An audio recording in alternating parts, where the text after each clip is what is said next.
오늘 우리에게 주시는 말씀은 스가랴 12장의 말씀입니다. 스가랴 12장의 말씀 한 절씩 교독하도록 하겠습니다.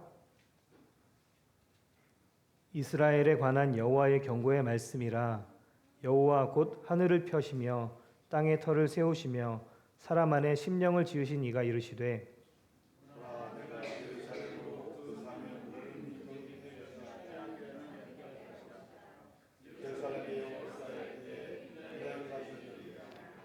그날에는 내가 예루살렘을 모든 민족에게 무거운 돌이 되게 하리니 그것을 드는 모든 자는 크게 상할 것이라. 천하 만국이 그것을 치려고 모이리라.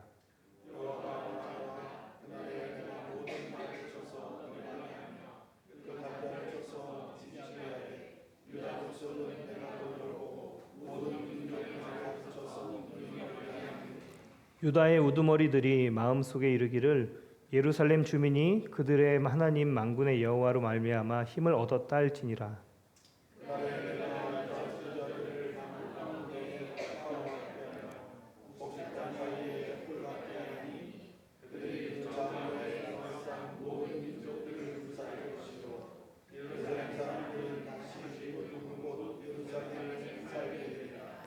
여호와가 먼저 유다 장막을 구원하리니 이는 다윗의 집의 영광과 예루살렘 주민의 영광이 유다보다 더하지 못하게 하려 함이니라.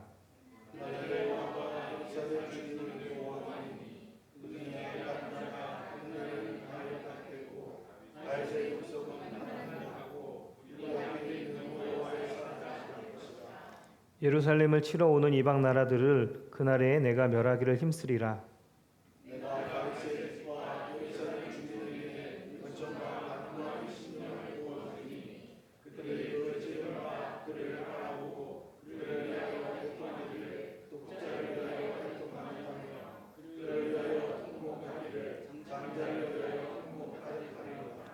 그날에 예루살렘에 큰 애통이 있으리니 무기또 골짜기 하다드림몬에 있던 애통과 같을 것이라.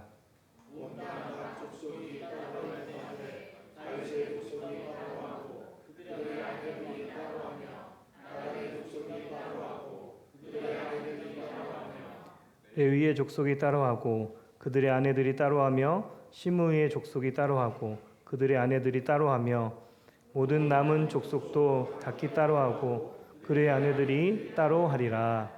아멘.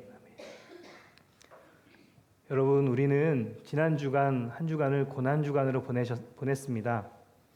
지난주 일이긴 하지만 기억하십니까? 어떤 은혜가 있었고 어떤 말씀이 있었고 주님께서 우리를 어떻게 이끌어 가셨는지. 우리는 예수님이 우리를 위해서 십자가에서 모든 것을 다 쏟아부어 주신 것을 분명히 읽고 듣고 보았습니다. 그리고 그 십자가에서 우리도 함께 죽었고 이제는 내가 사는 것이 아니라 부활하신 생명의 주님이 내 안에 살아가고 계심을 우리가 믿습니다. 또한 이 일이 실제 우리에게 일어난 일임을 우리는 받아들였습니다. 여러분, 이것이 우리가 고난주간을 특별한 기간으로 생각하고 보내는 이유입니다. 바로 우리를 위한 예수님의 고난을 우리가 잊지 말고 기억하자는 것입니다. 그때 우리는 주님을 바라보게 되고 우리를 위해 흘리신 주님의 보혈, 그 사랑의 힘으로 우리가 살아가게 되는 것입니다. 오늘 본문의 10절 말씀을 보면 하나님이 예루살렘 백성들에게 주실 변화도 바로 이것이었습니다. 그들의 심령에 은혜를 부어주시고 간구하는 심령을 부어주시는데 그때 하나님은 그것을 통해서 그들이 찌른 바 그를, 즉 예수님을 바라보게 되고 그들 안에 간절한 애통함이 있을 것이라 말씀하십니다. 주님이 부어주신 심령으로 인해서 십자가 예수님을 바라보게 되고 그들 안에 회복이 일어날 것임을 말씀하고 있습니다. 여러분, 오늘 우리가 이 은혜 안에 깊이 거하기를 소망합니다. 우리가 오늘 말씀을 통해서 다시 우리 안에 주님을 갈망하며 바라볼 수 있도록 은혜와 간구하는 심령이 부어지기를 소망합니다. 오늘 본문을 보면 하나님은 오늘도 스가랴를 통해서 예루살렘을 구원하시겠다 말씀하고 있습니다. 조금씩 표현은 다르지만 돌아보면 하나님은 예루살렘을 향해서 계속 같은 말을 반복하고 계십니다. 내가 너를 건져내고 모든 민족 가운데 세워서 나 하나님을 증거하는 증인으로 세울 것이다. 계속해서 말씀하고 계신 것이죠. 여러분, 하나님이 이렇게 거듭거듭 말씀하시는 이유가 뭘까요? 처음에는 왜 이렇게 계속 같은 이야기를 하시나 약간 의문이었는데 스가랴서 12장쯤 오니까 그 안에 있는 예루살렘 백성들을 향한 하나님의 간절하심이 보였습니다. 하나님이 이렇게도 말해보고 저렇게도 말하면서 어떻게든 그들을 건져내시려고 힘을 주시려고 애쓰고 계신 모습이 그려졌습니다. 여러분, 하나님이 누구십니까? 1절에 보면 하늘을 펴시고 땅에 터를 세우신 분이십니다. 그리고 사람 안에 심령을 지으신 분이 하나님이십니다. 그 전지전능하신 하나님이 우리를 향해 돌아오라고 간절히 외친다는 것이 여러분 상상이 되십니까? 회사에서 제일 부하, 그것도 말단 인턴의 잘못을 보고 제발 그렇게 하지 말아라 라고 부탁을 하고 애원을 하고 간절히 요청까지 하는 사장이 있습니까? 여러분 보셨습니까? 그것도 한 번이 아닙니다. 계속 같은 잘못을 반복하고 실수를 반복하고 나아질 기미는 전혀 보이지 않고 이런 사람이 있다면 그 자리에서 바로 잘라버리지 않겠습니까?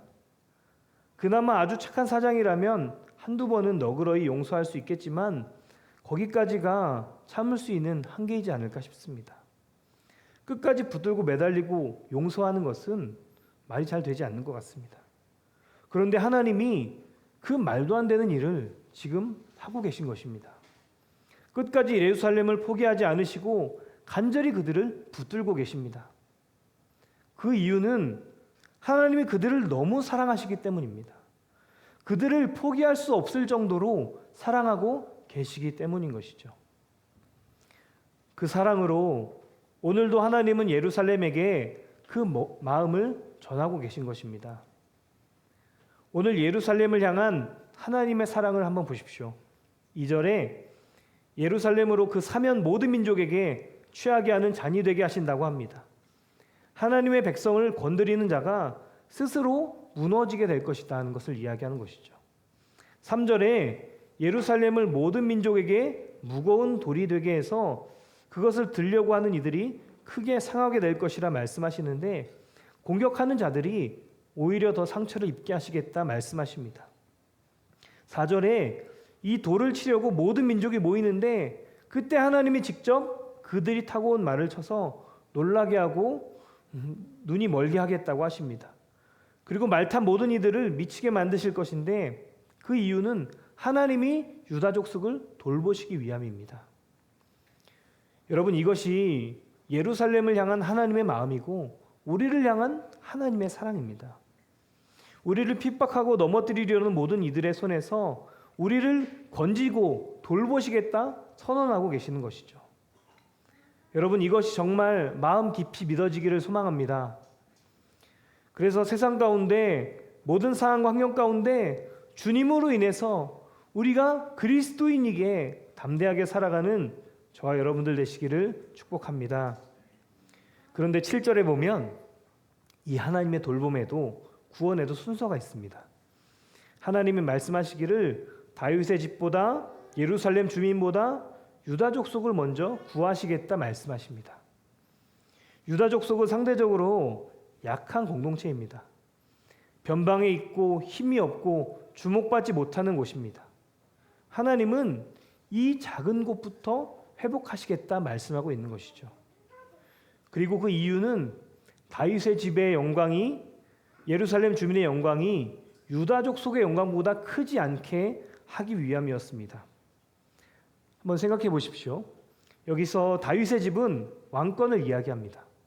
만약 하나님이 왕권을 먼저 구원하면 그 밑에 있는 다른 사람들은 왕권이 회복돼서 자신들이 구원을 얻은 것이라고 생각할 것입니다. 그러면 사람들은 하나님을 찬양하기보다 왕권을 찬양하게 될 것입니다. 예루살렘 주민도 마찬가지입니다. 그 밑에 있는 이들은 하나님을 온전히 바라보지 못할 것입니다. 그래서 하나님은 가장 작은 자, 가장 약한 자, 보잘것없는 자를 들어서 먼저 구원하시고 그렇게 모든 이들이 하나님을 온전히 바라보고 온전히 영광을 돌리도록 하신다라고 말씀하고 있는 것이죠. 여러분, 이 말씀이 우리에게 얼마나 희망의 말씀이 됩니까? 사실 겉으로는 괜찮을지 모르겠지만 우리의 내면은, 우리의 속은 가장 작은 자이고 가장 연약한 자이고 부족한 자이지 않습니까? 나만 아는 그 죄 때문에, 나만 아는 그 사건이 여전히 나를 짓누르고 사단은 그 틈을 노려서 맹렬히 우리를 넘어뜨리려고 합니다. 하지만 여러분, 이제 시선을 바꾸시기 바랍니다. 하나님 앞에 그 문제를 놓고 회개했다면 우리의 죄의 모습, 우리를 누르고 있는 그 사건들이, 우리의 틈들이 더 이상 나를 억누르고 정죄하는 도구가 되지 않는다는 것을 믿음으로 취하시기 바랍니다. 그리고 오히려 그것들이 하나님께 크신 영광을 올려드릴 수 있는 통로가 될 것임을 믿으시기 바랍니다. 그러니 더 이상 사단이 누른다고 여러분 눌리지 마세요. 사단이 다리 건다고 거기에 걸려 넘어지지 마세요. 넘어져도 그냥 툴툴 털고 일어나세요. 지금도 하나님이 우리를 세우시고 나아가게 하고 계시기 때문입니다. 그렇게 하나님은 8절의 말씀처럼 작은 자 한 사람 한 사람을 모두가 다윗같이 될 것이라 말씀하십니다. 우리는 여전히 연약하지만 이런 우리의 연약함에도 불구하고 하나님이 함께 하시기에 우리는 주님의 강함을 입은 자가 되는 것입니다. 그것이 9절에 분명히 나와 있습니다. 9절을 보면 예루살렘을 치러 오는 이방 나라들을 그날에 내가 멸하기를 힘쓰리라. 많은 나라들이 예루살렘을 치러 오겠지만 하나님은 말씀하십니다. 내가 멸하기를 힘쓰리라. 여러분, 하나님이 지금 여러분에게 하시는 말씀임을 들으시기 바랍니다. 너희 안에 너를 넘어뜨리려는 세력이 있지만 걱정하지 마. 내가 너를 위해 싸울 거야. 이것이 우리를 향한 하나님의 마음이라는 것입니다. 그런데 여러분, 주님의 일으키시는 회복은, 구원은 여기서 끝나지 않습니다. 지금까지 약하지만 싸워주시는 주님으로 인해서 우리가 승리하고 적을 물리치고 세상 가운데 주님을 드러내는, 그래서 영광을 돌리게 되는 회복은 사실 반쪽짜리 회복이라고 볼 수 있습니다. 우리가 많이 경험해 보지 않았습니까? 우리는 은혜를 받았고 주님 한 분이면 충분합니다 고백도 했습니다. 하지만 시간이 지날수록 그것이 식어지고 나아갈 힘도 점점 사라지는 것을 다들 경험하셨을 것입니다. 처음 은혜를 받을 때 우리가 주님 한 분만이면 충분합니다 고백할 수 있는 이유는 그때 우리가 싸워나갈 힘을 얻어서이기도 하지만 그것은 우리 마음에 주님을 온전히 바라보는 눈이 띄었기 때문입니다. 그런데 시간이 지나면서 세상 속에서 다른 것에 조금씩 시선을 빼앗기고 또 예전에 살아왔던 습관을 완전히 벗어버리지 못하니까 마음이 식어지고 결국 승리했던 행위만 남게 되는 것입니다. 여러분, 그러면 무서운 변질이 시작됩니다. 하나님의 일을 하면서도 다른 사람을 정죄하고 미워하고 하나님의 말씀을 들으면서도 여전히 죄를 향해서 나아가게 되는 무서운 일이 생기게 되는 것입니다. 오늘 예루살렘 주민들이 겪고 있는 문제도 이와 비슷했습니다. 이미 그들은 하나님의 건지심으로 은혜를 경험했습니다. 70년 동안 포로로 살았던 그들인데 해방이 될 수는 있을지 희망도 없던 이들인데 그들에게 자유가 주어진 것입니다. 이것은 엄청난 은혜였고 구원의 사건이었습니다. 그래서 처음에 예루살렘에 돌아왔을 때 그것이 폐와 같이 변해 있어도 큰 문제가 되지 않았습니다. 왜냐하면 그들이 지금 바라보고 있는 것은 그 폐허 같은 예루살렘이 아니라 그들을 건지신 하나님이었기 때문입니다. 그런데 그런 그들이 또 무너지고 지쳐 있는 중입니다. 그리고 사단은 그 틈을 가만히 두지 않습니다. 그렇게 그들은 점점 그들의 자아를 따라서 예전의 죄된 모습으로 조금씩 돌아가고 있었습니다. 이런 그들을 누구보다 잘 아시는 하나님이시기에 그분이 그들에게 주신 구원의 약속은 외적인 승리만을 말하지 않습니다. 10절에 내가 다윗의 집과 예루살렘 주민에게 은총과 간구하는 심령을 부어주리니 그들이 그 찌른 바 그를 바라보고 그를 위하여 애통하기를 독자를 위하여 애통하듯 하며 그를 위하여 통곡하기를 장자를 위하여 통곡하듯 하리로다. 여러분, 하나님이 예루살렘에게 무엇을 주신다고 말씀하고 계시죠?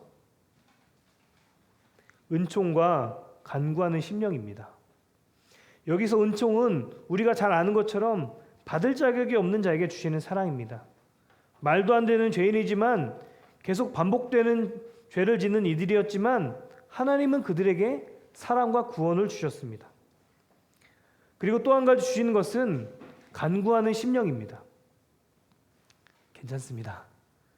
괜찮습니다. 네, 제 마음도 같아요. 지금 설교하면서도 쟤네 진짜 네, 괜찮습니다. 적응해야죠. 나아질 겁니다. 어쨌든 네, 말씀에 집중하시기 바랍니다. 그리고 또 한 가지 주시는 것은 간구하는 심령입니다. 여기서 간구는 타하누님이라는 히브리어를 사용하는데 이것은 은혜를 베풀다, 불쌍히 여기다라는 하나니라는 히브리어에서 파생된 것입니다. 그러니까 이 간구라는 단어가 가지고 있는 의미는 살려달라고 매달리고 절박한 호소를 하는 것입니다. 완전히 밑바닥 같은 낮아진 상태에서 드리는 간절함을 담고 있는 요청을 의미합니다. 여러분, 하나님이 이들에게 이것을 주시는 이유가 무엇일까요? 다시 한번 말씀을 보기 원합니다. 내가 다윗의 집과 예루살렘 주민에게 은총과 간구하는 심령을 부어주리니 그들이 그 찌른 바 그를 바라보고 그를 위하여 애통하기를 독자를 위하여 애통하듯 하며 그를 위하여 통곡하기를 장자를 위하여 통곡하듯 하리로다. 은총과 간구하는 심령을 통해서 그들이 그 찌른 바 그를 바라보고 십자가에서의 예수님을 이야기하는 것이죠. 그러니까 하나님이 우리에게 은총과 간구하는 영을 부어주시는데 우리가 그 영을 통해서 십자가를 바라보고 우리를 위해서 생명을 내어주신 예수님을 바라보게 된다는 것입니다. 하나님이 말씀하시는 내면의 회복은 여러분 바로 여기서부터 시작되는 것입니다. 그렇게 여러분 우리가 은혜로 살아가고 승리하며 살아가기 위해서는 주님을 바라봐야 하는 것입니다. 나를 위해서 맞으신 채찍을 생각하고 나를 위해서 받으신 그 모든 조롱과 수치를 생각하고 나를 위해서 흘리신 그 핏값을 생각하는 것이 진짜 예수님을 바라보는 것입니다. 그래서 예수님 때문에 한 번 더 참게 되고 그 받은 사랑에 감사해서 헌신하고 나도 아낌없이 생명을 드리겠다 고백하게 되는 것이죠. 여러분, 오늘 본문에서 예루살렘이 십자가에서의 예수님을 바라보게 하기 위해서 하나님이 부어주신 심령이 무엇이죠? 간구하는 심령. 이게 무슨 의미라고 했죠? 살려달라고 매달리는 절박한 심령. 여러분, 우리가 주님을 바라보는 것이 이래야 한다는 것입니다.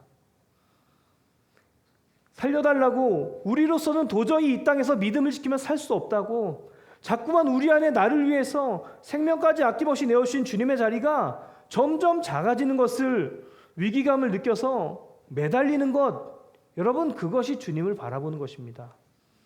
그냥 살아가다가 잠깐 눈을 돌려서 주님을 한번 생각하고 뭐 바쁜 일을 하다가 주님을 잠깐 생각하고 이런 게 아니라 내가 살아가기 위해서 내가 주님의 뜻 가운데 살아가기 위해서 주님을 바라보는 것이다 라고 말씀하고 있는 것입니다.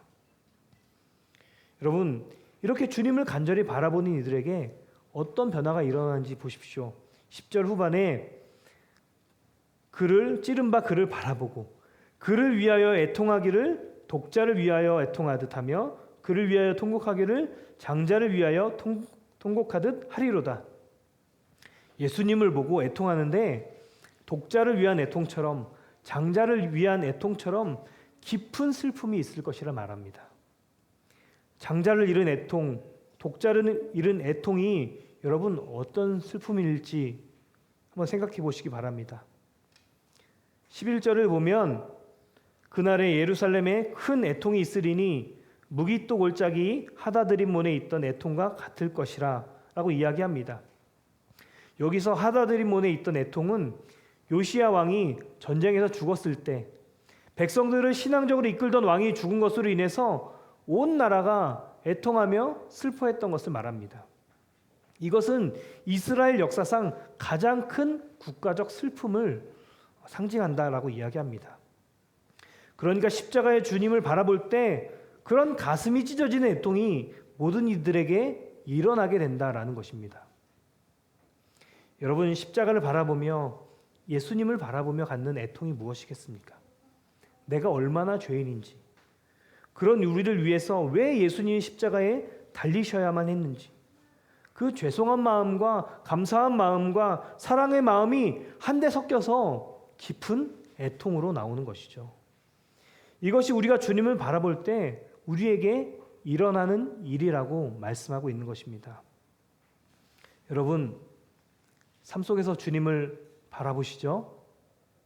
안 바라보세요? 바라보시죠? 그때마다 여러분 이런 애통함이 일어나십니까? 이 애통함이 우리에게 있어서 그때마다 주님께 깊은 감사와 사랑이 일어나는 저와 여러분들 되시기를 바랍니다.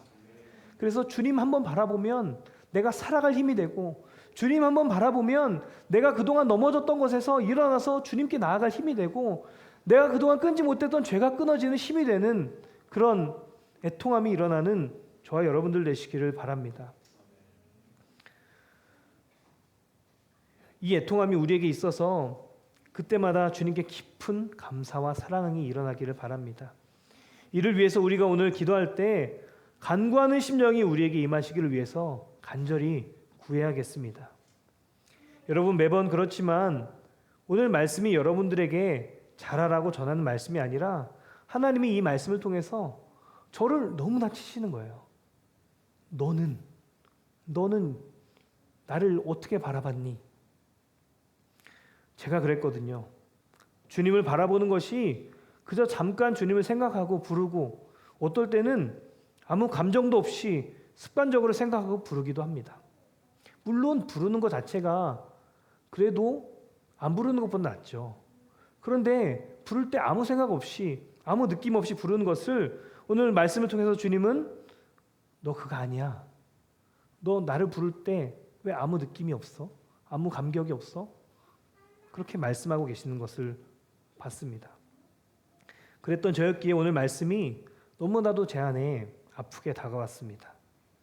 제가 얼마나 주님을 무시하고 주님을 작게 여겼는지 오늘 말씀을 통해서 돌아보고 회개하는 시간을 가졌습니다. 우리 이 시간 정말 간구하는 심령으로 주님을 바라보는 일이 있기를 바랍니다. 그리고 그렇게 간절히 기도하기를 원합니다. 우리가 그동안 어떻게 주님을 대했는지, 주님의 십자가를 어떻게 바라보고 있었는지 돌아보고 저와 여러분들 되시기를 주님의 이름으로 축복합니다. 말씀을 맺기 원합니다. 지난주 우리 교회의 표어 말씀인 요한복음 7장 37절 38절을 다시 보게 되는 시간이 있었습니다. 우리 한번 같이 볼까요? 명절 끝날 곧 큰 날에 예수께서 서서 외쳐 이르시되 누구든지 목마르거든 내게로 와서 마시라. 나를 믿는 자는 성경의 이름과 같이 그 배에서 생수의 강이 흘러나오리라 하시니, 주님을 믿는 자는 그 배에서 생수의 강이 흘러나오리라 하는 말씀입니다. 우리가 이것으로 우리 주변에도 생수의 강을 흘려보내는 삶을 살자라고 이야기하고 있습니다. 그런데 여러분, 여기서 예수님이 부르고 있는 사람들이 어떤 사람들인지 한번 보기 원합니다. 37절에 누구든지 목마르거든. 예수님이 부르고 있는 사람들은 바로 목마른 사람들이었습니다. 여러분, 그냥 생수의 강이 우리의 배에서 나오는 것이 아니라 목마른 사람이 예수님께로 나아오고 예수님으로 인해서 그 사람에게 다시는 목마르지 않을 생수의 강이 흘러나오게 된다는 것입니다. 여러분, 정말 여러분들에게 목마름이 있으십니까? 정말 갈망함이 있는지 솔직히 스스로를 돌아보시기 바랍니다. 그리고 만약 그 갈망함이 없다면 그 모습 그대로 주님 앞에 나아가는 시간이 되기를 바랍니다. 여러분, 갈망해야 주님을 찾고, 갈망해야 주님의 은혜 앞에 무릎 꿇고, 갈망해야 주님께 나아가는 것입니다. 그렇게 주님께 나아가야 은혜가 있고 해결이 있고 주님과의 깊은 교제가 있는 것이죠. 우리 안에 목마름도 없고 갈망함도 없으면 우리는 아무것도 할 수가 없습니다. 그래서 주님이 사랑하는 이들에게 주시는 것이 간구하는 심령이라는 것입니다. 그 간구하는 심령이 우리 안에 온전히 부어지기를 소망합니다. 그리고 그 간구하는 심령으로 인해서 주님이 아니면 살 수 없는 그 갈망함을 가지고 십자가의 주님을 바라보게 되는 저와 여러분들 되시기를 바랍니다. 그때 주님의 애통함이 부어지고 우리의 심령이 주님의 충만함으로 가득 채워지게 될 것입니다. 우리가 이렇게 역사하실 주님을 바라보며 함께 찬양하고 간절히 기도하기 원합니다.